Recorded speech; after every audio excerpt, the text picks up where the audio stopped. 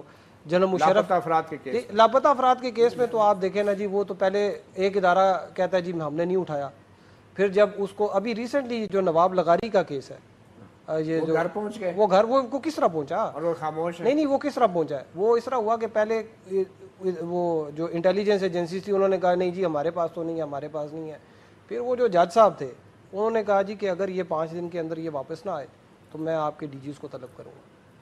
اچھا پھر چوتھے دن جناب وہ اچانک کہیں سے گھومتے پھرتے جناب وہ گھر پہنچ گئے اور انہوں نے کہا جی بس ٹھیک ہے آ گئے، ہم مزید اس کو پرسو نہیں کرنا چاہتے۔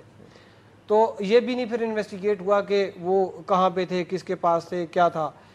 ایک آج سے کوئی تقریباً 3-4 سال پہلے حزب التحریر کے اسی طرح لوگ غائب ہونا شروع ہو گئے تھے، اس پہ کوئی JIT تو خیر نہیں بنی تھی لیکن کورٹ کیسز چل رہے تھے، وہ ابھی تک چل رہا ہے، وہ ابھی بھی چل رہا ہے۔ کوئی ایک بندہ واپس آیا، اس نے ایک خاص ایجنسی کا نام لیا، لیکن اس کے بعد سے بالکل چپ، جب وہ اور مجسٹریٹ نے اس کا نام بھی نہیں لکھا ایجنسی کا، اچھا ریکارڈ پہ نہیں لایا، ریکارڈ میں نہیں، اس نے بس لکھا کہ ایک ادارہ مجھے اٹھا کے لے گیا تھا۔ تو یہ یہاں تک ہے۔ اب مجسٹریٹ کے سامنے اس نے نام بھی لیا لیکن انہوں نے اس کا اس میں ذکر نہیں کیا اپنے ان کا جو۔ ٹھیک۔ آیت اللہ درانی صاحب، آپ سمجھتے ہیں کہ جو آج جنرل مشرف کا بیان ہے، اس بیان سے آپ اتفاق کرتے ہیں؟ انہوں نے مثال بھی دی فیلڈ مارشل ایوب خان کے دور میں بہت ترقی ہوئی، ٹھیک ہے، اور ہمیشہ جو ہے فوج جو ہے وہ ملک کو پٹری پہ ڈالتی ہے اور سویلین حکومت جو ہے وہ بیڑا غرق کرتی ہے۔ تو اس بیان کے حوالے سے آپ بطور سیاستدان کیا آپ کے احساسات ہیں؟ جس کا سبجیکٹ نہیں ہوتا ہے نا وہ پھر دوسرے کے سبجیکٹ کو ڈسکس کرتا ہے۔ پالیٹکس جرنلز کا سبجیکٹ نہیں ہے، 9 سال حکومت کر سکتے ہیں اور سبجیکٹ نہیں ہے نا۔ اسی تناظر میں تو آپ سے پوچھ رہے ہیں کہ یہ جو کہہ رہے ہیں وہ جو مینٹل اپروچ ہے نا وہ سبجیکٹ ہوتا ہے، وہ نہیں ہے ان کا معیار نہیں ہے اور لیول نہیں ہے اس کا۔ کیسے نہیں ہے لیول؟ 5 منٹ کے اندر جنرل عزیز کے متعلق اور جرنلوں کے متعلق ایک انٹرویو اس نے ٹی وی میں دیا تھا، اس نے وہ الفاظ استعمال کیے جو عام حالات میں ہم اپنے قریبی دوست کے ساتھ بھی بہت ہی فرینک ہوتا ہے۔ مشرف نے۔ اچھا، وہ دیکھو وہ مینٹل اپروچ نہیں ہے عوام کے ساتھ، عوام کے سبجیکٹ کو دیکھو۔ میرا مینٹل اپروچ نہیں ہے فوجی سٹائل کا وہ زندگی گزارنا۔ تو پھر یہ 9 سال کیسے گزار جاتے ہیں؟ ابے اس نے کب گزارا؟ CIA نے گزروایا، زبردستی کر رہے ہو، کیا بات کر رہے ہو؟ NRA تو آپ بھی ان کے ساتھ کرتے ہیں، معاہدے آپ کرتے ہیں ان کے ساتھ۔ ہم بھی اسی پیرائے میں آ گئے تھے نا، CIA کے۔ چھوڑ دیجئے اب وہ پوری بات کریں، کھل کے بات کریں نا، آپ تو عوامی آدمی کھول کے بول دیا وہ تو فوجی ہمارا، وہ آپ تو عوامی ہے۔ وہ ٹیلی فون میرا توڑا ہی تھا کہ جس میں وہ چت ہو گیا تھا، وہ میرا ٹیلی فون توڑا ہی تھا۔ وہ CIA جب ادھر سے آتا ہے نا تو پھر اس کے بعد جب اثاثے باہر ہوں نا تو ٹیلی فون کو پھر بندہ سیریس لیتا ہے، اثاثے باہر نہ ہو تو لفٹ ہی نہیں دیتا اس کو۔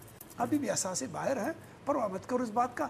یہ شام کا وقت تھا نا انٹرویو دینے کا، تو رات کے وقت کو جنرل مشرف کے پروگرام کے پریزیڈنٹ ہاؤس کے دوران بھی وہ نان سیریس ہوتا تھا اس رات کے بیان کو۔ اس لیے جب آپ کو اگر یاد ہوگا کہ جب یہاں پر چائنا کا پریزیڈنٹ آیا تھا اس نے 2:30 بجے رات کو بلایا تھا، تو اس وقت وہ اسی حالت میں تھے جو آج کیفیت۔ چلیں یہ میرے خیال میں BBC کو انٹرویو دیا ہے انہوں نے، اور وقت کا ہمیں نہیں پتا۔ سنیے BBC کا مقصد تھوڑے ہوتے خانہ کعبہ میں وہ طواف کعبہ کے دوران تھے۔ وہ جو بھی بیان دیتا ہے اس وقت ایک سویلین کاؤنٹ نہیں ہو رہا۔ اگر وہ اس طرح کے بیانات کرے گا تو پھر فوج پر گفتگو ہوگی۔ اس لیے آسمہ جہانگیر صاحبہ نے درست فرمایا کہ اگر آپ پھر ڈسکس کریں گے تو شٹ اپ کال فوج کو چاہیے کہ اپنے ایسے لوگوں کو دے کہ یہ آپ کا سبجیکٹ نہیں ہے، آپ نہیں آ سکتے۔ بہت سارے جنرلوں نے ٹرائی کیا، بعد میں نہیں آ سکے۔ ایوب خان کی ٹرائی کو کہہ رہے ہو نا، ایوب خان کا ٹرائی بھی ملک کو یہاں تک تو لے کے آیا۔ 65 کی جنگ کے بعد ہمارا کیا اشر ہو گیا، ہم دنیا کے کس کاتے میں گئے۔ قائد اعظم اس کا ایوب خان کا ریفرنس جب دیتے ہو تو قائد اعظم کے ساتھ اس کے تعلق داری اور پھر قائد اعظم کے لاش کی حرمت اور صاحب جان چکزئی صاحب، ملک اسد، اور آج جنرل مشرف کے بیان اور آسمہ جہانگیر کی للکار جو ہم نے سنی، جو غیر جمہوری قوتوں کو انہوں نے دی، اس پہ ہم بات کر رہے تھے۔ دیکھنا یہ ہے کہ آنے والے وقتوں میں سپریم کورٹ جو اہم فیصلے کرنے جا رہی ہے، کیا اس سے جمہوریت مضبوط ہوگی یا کمزور ہوگی؟ کیونکہ ابھی تک کے جو فیصلے آئے ہیں اس سے یقینی طور پہ ایک سیاسی غیر یقینی کسی صورتحال پیدا ہوئی ہے، جو امید ہے کہ آنے والے دنوں میں ختم نہیں تو کم ضرور ہوگی۔